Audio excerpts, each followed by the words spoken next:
found out what my husband kept from me for the past 15 years. Tom always did this weird thing whenever we walked past music stores. He'd slow down, press his face against the window, and just stare at the pianos. Not guitars or drums, just pianos. I thought it was cute, like how some guys stop at car dealerships or sports bars. We'd been married 8 years when I finally asked him about it. Do you want to learn piano? He got this look on his face, kind of sad but trying to smile. Yeah, maybe someday. So for our 10th anniversary, I surprised him with a used upright piano from Craigslist. Cost me 3 months of saving up my coffee shop tips, but his face when the delivery guys brought it in was worth everything, except he never played it, not once. The piano just sat there in our living room like expensive furniture. When friends came over, they'd ask Tom to play something. He'd laugh and say he was still learning, but I never saw him practice, not even simple scales. Want me to sign us up for lessons together? I asked one night. He shook his head. I'm just not ready yet. I figured he was embarrassed about being a beginner. Some people are shy about learning new things as adults. Last month, I was cleaning out our attic for a garage sale. Behind some Christmas decorations, I found this old red folder Tom must have forgotten about. Inside were newspaper clippings and photos I'd never seen before. A skinny kid with Tom's exact smile, sitting at a grand piano on a real stage. The headline said, "Local boy wonder wins state competition." It was definitely Tom. Same ears,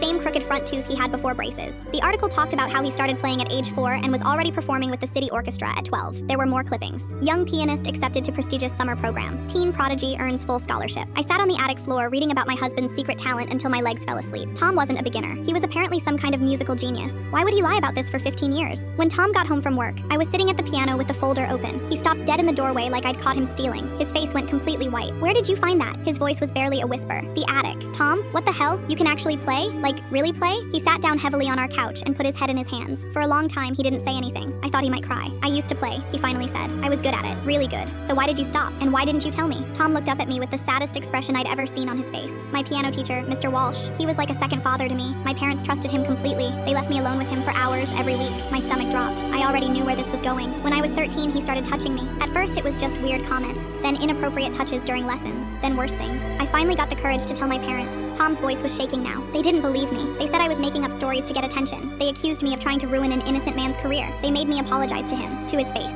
I felt sick. Oh my God, Tom. So I stopped playing, completely. Every time I touched piano keys, I thought about him, about my parents not believing me, about feeling so alone and confused. I quit lessons, refused to practice. My parents thought I was just being dramatic. When I turned 17, I left home and never went back. We both sat there in silence. I looked at our beautiful piano, the one I'd been so proud to surprise him with, and realized I'd accidentally filled our home with his worst memories. I'm so sorry, I whispered. I had no idea. We can get rid of the piano if you want. Tom shook his head.